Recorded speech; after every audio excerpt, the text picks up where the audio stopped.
Наші люди. Брат, Брат, от і брат її лежить тут. тато. Так, так. І сини Десь лежить. І сини. І сини лежать ваші, Він так, теж. так. Свод черепа, склепіння черепа сотворили. Маємо 2 отвори. Наш 5 клас Стрийської школи перевели сюди на екскурсію. Це подвір'я колишньої тюрми. Нам сказали помолитися, але ми не зовсім розуміли, що тут відбувається на не зовсім прибраній території. Як з'ясувалося, тоді якраз завершилися розкопки невинно убієних в червні 1941 року. Коли підняли ці дошки, під ними виявилося суцільне поховання, суцільне шар людських кісток, черепів. Лише за півстоліття стала доступна правда про страшні злочини комуністичного режиму. Ми хочемо згадати цей трагічний епізод з історії України 41-го року, коли НКВДисти, відходячи з заходу України перед наступом нацистів, без суду і слідства розстріляли по тюрмах 22 тисячі політичних в'язнів.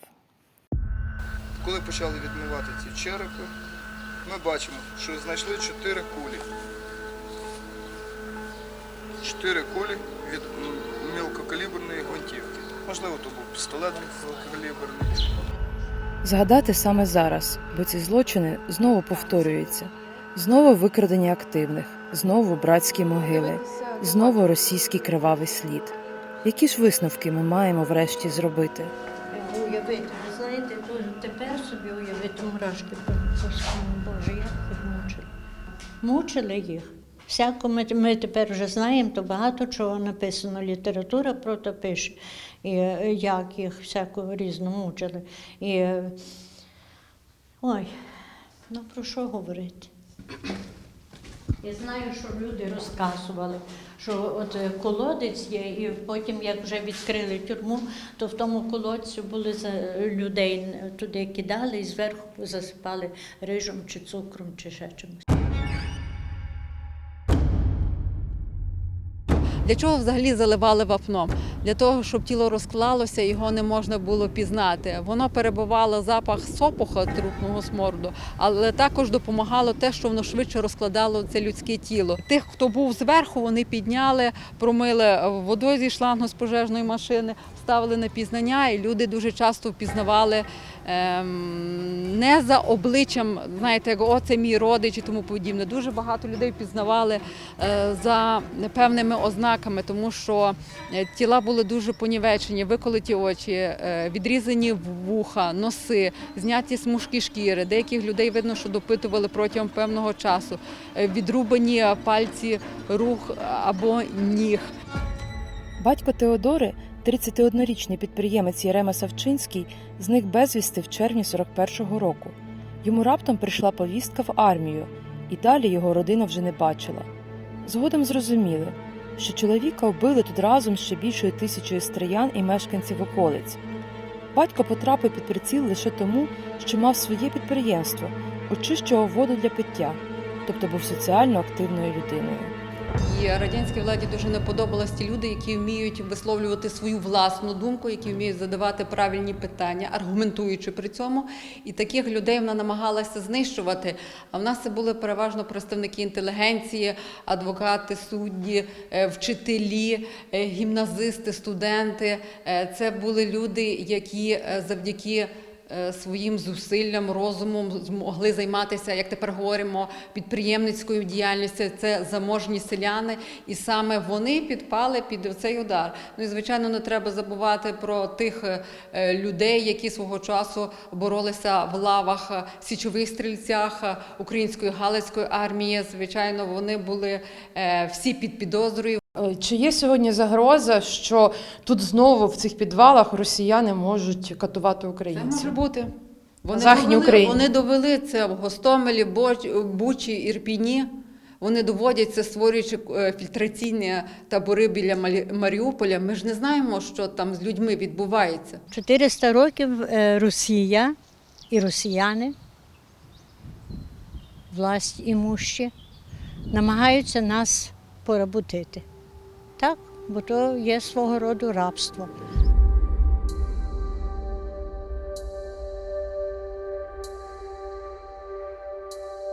Тут поховані НКВДисти, які нас вбивали, наших хлопців, партизан і наших людей. А поруч тепер маємо заховання наших героїв, які загинули в теперішній війні у 22-го року. Є знову з рук тих же НКВДистів, їхніх внуків. Дуже тяжко то переживати. Стільки загинуло найкращі наші сини, порівнюючи із їхніми орками. Боже, 81-го року. Ой.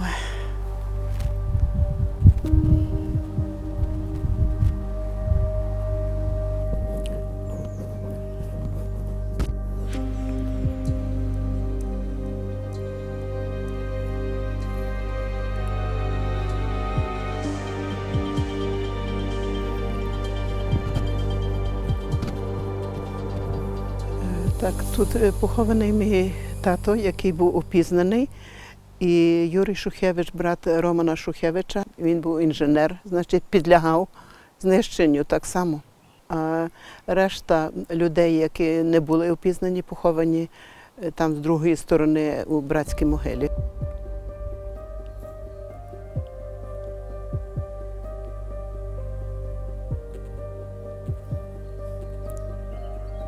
З яким чином вдалося впізнати батька? Ну, власне, мама підкорочувала штани. По штанах мама упізнала, і був шрам на нозі такий, що він мав з дитинства, то по тому шраму мама також впізнала.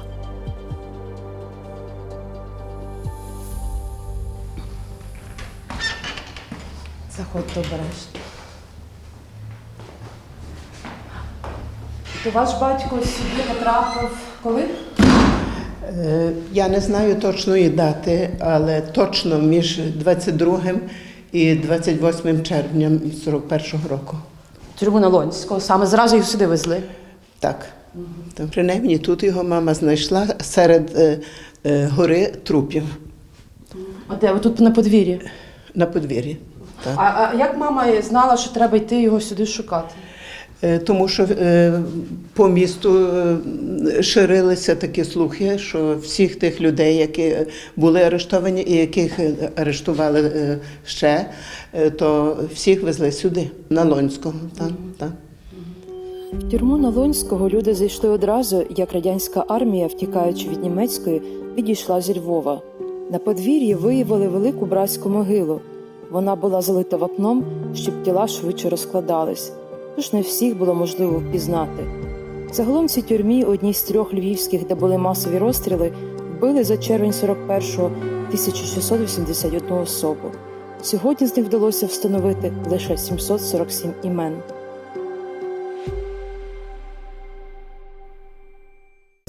Стріляли в дворі, але в останні моменти настільки спішили, що от брали через цей отвір, коробушку, набиту камеру, просто стріляли, а бували навіть випадки, згадую, що просто кидали туди гранату. Тому те, що відкрилося після відступу совєтської влади, воно просто показало просто страшні картини таких мордувань і вбивств. Вони втікали від німців. Чому їм було тут важливо тут всіх розстріляти? Лишили і втікали свідати? Вони вважали, що це для них важливо показати, що ті, хто проти совєтської влади, будуть покарані. Це відплата. Це відплата. А знову таки, ми постійно це зараз порівнюємо з Бучею. А чому вони робили це в Бучі, коли зрозуміло було, що вони вже відступають? Що це давало? Нічого це не дало. Але це бажання якогось самоутвердження, бажання залякати, покарати.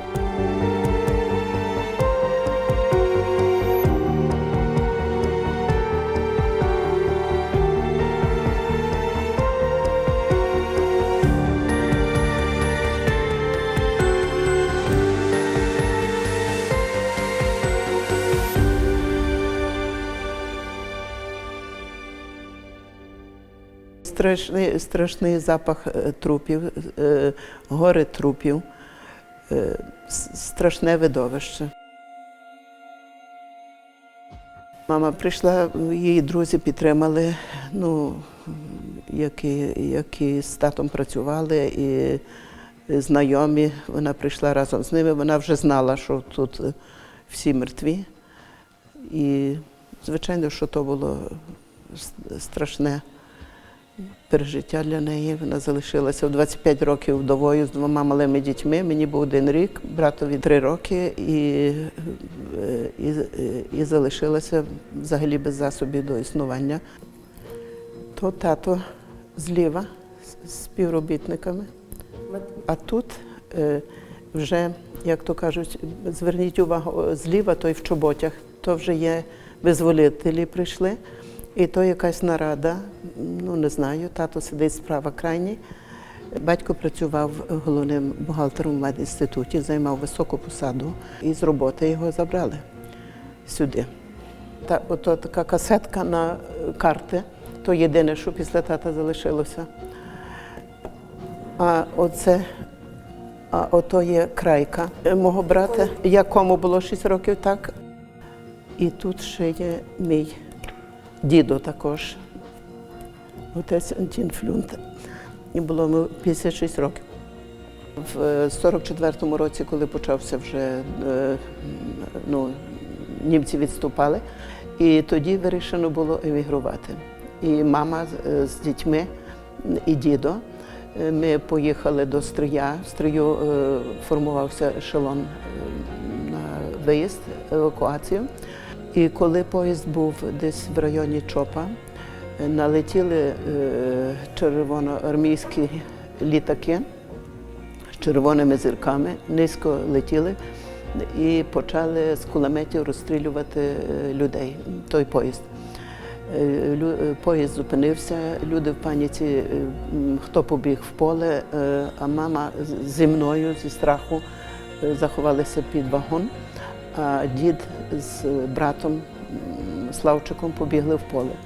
І там тих людей, багато з них, 80 людей розстріляли. І в тому числі мого діда і мого брата також. А тепер таке саме повторяється і в Краматорську, коли люди евакуювалися, так само кинули ракету, і в тому дід загинув. За що? Чому так стається з нами? Чому та історія так повторюється? Нічого не змінилося 80 років тому і далі, і таке саме. Ми знаходимося з вами в тюрмі на Лонського, тоді була тюрма номер 1, де десь більше 1600 вбитих. Це не єдина тюрма у Львові на Львівщині, де було сотні тисяч вбитих. Це не єдина тюрма на Західній Україні. Загалом тоді за кілька днів було вбито 22 тисячі людей. Але можна навіть ширше брати контекст. Такі вбивства, такі масові репресії, зокрема в першу чергу цивільного населення, відбувалися всюди, куди приходила совєтська влада. То саме відбувалося в країнах Балтії, Латвія, Литва, Естонія. Те саме відбувалося Фінляндії, на тій території, яку вдалося зайняти совєтській владі в результаті після зимової війни. Потім те саме відбувалося на території Східної Європи з 1944 року, коли звідки виганяли нацистів, приходила совєтська влада, встановлювала і розгортала масові репресії. І через десятки років після цього, після падіння комунізму, у ці масові поховання жертв, цивільних жертв політичних репресій віднаходили для себе фактично представники всіх тих народів, які опинилися під комуністами. Вони не міняються, тому що то закладена сторіччями така велич Росії, яка в них існує. І весь час вони гнобили своїх сусідів, найбільше Україну. І воно не змінилося. І воно така, як царська Росія була, така була і Радянський Союз, і теперішня Росія. Все без змін. В Німеччині вдалося зліквідувати той нацистський дух і фашизм, а в Росії ніхто не був покараний, тут не було Нюрнберзького процесу, Сталін і всі інші керівники і так далі залишилися на своїх посадах. Ніхто не постраждав, ніхто не загинув, не був покараний, і тому то непокарання вертається назад. Нічого нового в російській окупаційній політиці за понад 100 років. Ще можемо згадати про Батурин, який так само показово було винищено саме за те, що це була столиця гетьмана Мазепи, і тому вбито не тільки там якихось прихильників Мазепи, вбито не тільки оборонців Батурина, військових, а вирізано все цивільне населення. І знову-таки це зроблено, підкреслено публічно, для того, щоб про це дізнався весь світ. Тобто, нічого нового в політиці росіян немає. Російська імперія трималася на страху. І зараз те, що свідками чого ми є, це спроба якраз знову-таки повернути цю імперію, збудивши страх всіх цих народів, яких вона намагається завоювати. На жаль, ми не пам'ятаємо історію. Ми не пам'ятаємо, що з російською окупацією завжди приходять воєнні злочини. Ми не пам'ятаємо, що російська окупація – це дуже страшно, і це відбувається в масові вбивства цивільного населення. Якби українці це пам'ятали, то, можливо, не лишалися б на цих територіях, які були під загрозою окупації. Можливо, скористалися евакуаціями. Але я сам знаю чимало тих людей, для яких питання окупації, яких злочинів окупації асоціювалося виключно з німецькими окупантами. От німецькі окупанти – це погані, вони знищували села, а росіяни, вони ж так чи інакше брати, вони ж не можуть такого з нами чинити. На жаль, вони чинили так в минулому, і, на жаль, вони чинять так в сьогоденні. І мені здається, що тут якраз знання історії, воно рятує в буквальному значенні.